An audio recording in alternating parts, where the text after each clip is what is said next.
One विभाग की भूमि से हटाया जाए अवैध कब्जा। ग्राम सुंदरवाही के ग्रामीणों ने कलेक्टर कार्यालय में सौंपा ज्ञापन। मांग पूरी करने दिया 8 दिनों का अल्टीमेटम। तहसील बिरसा के दमोह क्षेत्र के अंतर्गत आने वाली ग्राम सुंदरवाही के ग्रामीणों ने शुक्रवार को दोपहर 3 बजे कलेक्टर कार्यालय में एक ज्ञापन सौंपा है। जहां सौंपे गए इस ज्ञापन में उन्होंने वन विभाग द्वारा गांव की वन समिति को आवंटित की गई वन भूमि से अवैध कब्जा हटाए जाने की मांग की है। उन्होंने आसपास के गांवों के ग्रामीणों पर वन विभाग की जंगल भूमि के पेड़ पौधे व प्लांटेशन को काटकर वन समिति को दी गई उक्त भूमि पर अवैध तौर पर खेती किए जाने का आरोप लगाया है। तो वहीं अवैध तौर पर उक्त भूमि के फर्जी पट्टे बनवाए जाने की बात कही है, जिस पर ऐतराज जताते हुए ग्राम सुंदरवाही के ग्रामीणों ने ज्ञापन सौंपते हुए अन्य गांवों के लोगों द्वारा वन विभाग की भूमि पर किए गए अवैध कब्जे को तत्काल हटाए जाने की गुहार लगाई है।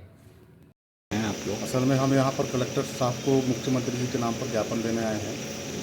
असल में क्या हुआ है कि हमारे यहाँ वन समिति का जो वन भूमि है, जिसको विभाग की तरफ से हमारे गांव के वन समिति को आवंटन किया गया है, और उस वन समिति की भूमि को ग्राम पंडरी पथरा और ग्राम शेरपार के लोगों के द्वारा अतिक्रमण कर साफ किया जा रहा है, पौधों को काटा जा रहा है। उसमें जो प्लांटेशन लगा था उसको भी काट कर फेंक दिया गया है और उसमें खेती किया जा रहा है। तो हमारी प्रशासन और मध्य प्रदेश सरकार और मुख्यमंत्री जी से हमारी मांग है कि उस अतिक्रमण को हटाया जाए, क्योंकि ऐसा होता रहा तो जंगल बर्बाद हो जाएगा और हमारा जो निस्तार का जो वन भूमि है वो ख़त्म हो जाएगा।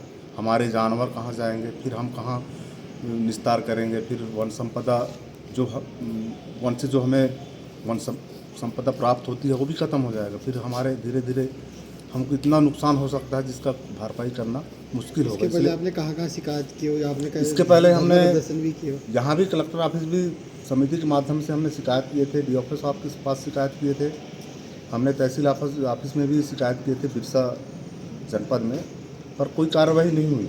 इसलिए आज एक बार फिर हम लोग शिकायत करने आए हैं कि इस तरह से अगर होता रहा तो शायद जंगल ख़त्म हो जाए। इसलिए प्रशासन और मध्य प्रदेश सरकार से हमारी विनती है, रिक्वेस्ट है, प्रार्थना है कि इस अतिक्रमण को हटाने के लिए विशेष कड़ी कार्रवाई करें।